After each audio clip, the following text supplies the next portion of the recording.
We have invited Professor Seyed Marandi of the University of Tehran in Iran. Well, he joins us now via Skype from Iran. A very good evening to you, Professor. Thank you so much for joining us. Welcome. Thank you for having me. Now, have the authorities taken full responsibility of the deaths? And if not, who is responsible or who should be held responsible? Well, first I have to clarify.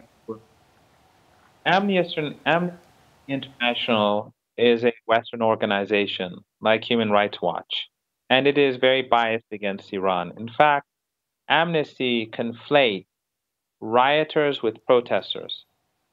On the first day after the price hike, the fuel price hike, there were protesters across the country. Tens of thousands of people, maybe up to 100,000 people, protested. There were no deaths at all whatsoever. After the first day, on the evening of the first day, suddenly there was a very quick rise in organized rioters across the country that were taking out banks, and they took out 300 banks in something like 48 to 72, over 100 petrol, almost 100 supermarkets, public services, tens of they destroyed many metro stations, many tens of ambulances just in the Tehran. And these rioters were violent. They had arms, they had swords, they had iron bars, and between 5 to 9 police officers, people who were patrolling the street, were killed in the different provinces in the country. So it shows how violent they were. So in the West, in the Western media, Western pundits, and organizations like Amnesty International, which belong to the West, they conflate the two, as if those who are rioting, those who are the protesters. They're not.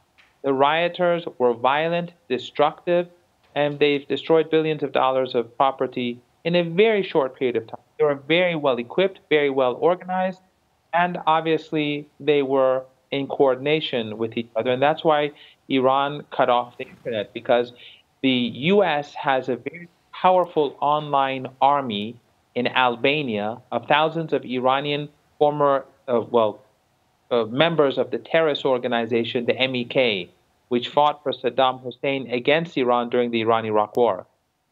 And it's a cult, even Westerners admit this. And the Saudis have their own online army.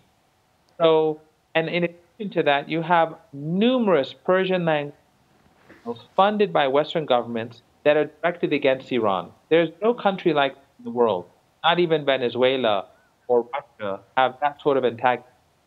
So BBC Persian, for example, and VOA, day and night promoting the riots, their division, sedition, and fear inside the country. In fact, it would be fascinating if someone did a research project on how the BBC especially has been active over the past few days.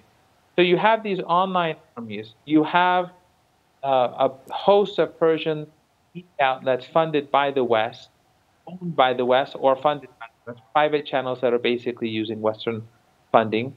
And you have these organized groups of rioters across the country taking out bank after bank, literally within minutes. Well, Professor Marandi, my understanding of your comment is that the authorities or the security forces cannot be held accountable for the deaths of 106 Iranians simply because they were being violent and destroying property. Is that correct?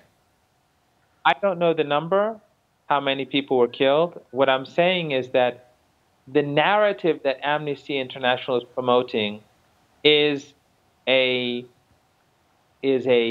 very politicized narrative. In other words, they're Well, we may not have the official death toll, Professor Marandi, but then what I'm asking is that, are you saying that the authorities cannot be held accountable simply because the protesters were being violent? Well, here again, this is where I'm saying we have a problem in the narrative. The protesters, you're saying the protesters were violent. What I'm saying is that the protesters and the rioters are not in the same category. We only had protests, large-scale protests, on day one. No one was killed on day one. Then the rioters came. Then the rioters who were very well organized. We had 300 banks in less than 72 hours, destroyed, and their assets taken. Over 100 petrol stations, gasoline stations, clinics, labs, medical labs. A five-story medical lab was destroyed. So and between 5 to 9 officers were killed. Under those circumstances, the narrative in the West is extremely problematic, to say the least. That does not mean that the government didn't make major mistakes. In fact, there's a huge row in Iran about why the Rouhani administration carried out these fuel hikes in such a way, because they did not inform people beforehand. It was very sudden. It was tripled from 8 cents a liter to 24 cents a liter, which is very low by international standards, even now. But still, for Iranians, it was triple the price. So people became very angry. Many protested. Of course, the government was, what they were doing was that since most of the fuel is consumed by wealthy people and it's heavily subsidized, they were saying this is not fair to the ordinary population. So they said that by tripling the price, what they'll do is all the revenues that they get from this, they will distribute to the 70% of the population that gets lower wages. Well, it's quite interesting, Professor Marandi, that you are so vociferously reiterating your stance that nobody can be held fully accountable for the deaths of the Iranians. Well, we do not have the official death toll, but let's not forget that, I mean, we are also getting reports that security forces are now refusing to hand over the bodies of those killed to their families, or in some instances, they are now forcing them to do rushed burials, very much in contravention and in violation of international law and standards. Well, first of all, I don't know where you got that I said no one can be held accountable. That's not what I said, and I don't know how you draw that conclusion. What I said is that the circumstances are not what Amnesty International, what the Western media or anti-Iranian Western pundits are saying. And what you're saying right now is you are assuming that the Iranians are violating international law because you're deriving your information from Western outlets. So what I'm saying is that it is a complicated situation. Foreign powers are trying to undermine the country. They did this in Iraq before they did it to Iran. They did this in Lebanon. They did this in Syria. They did this in Yemen. They did this in Afghanistan and Libya, and Bolivia.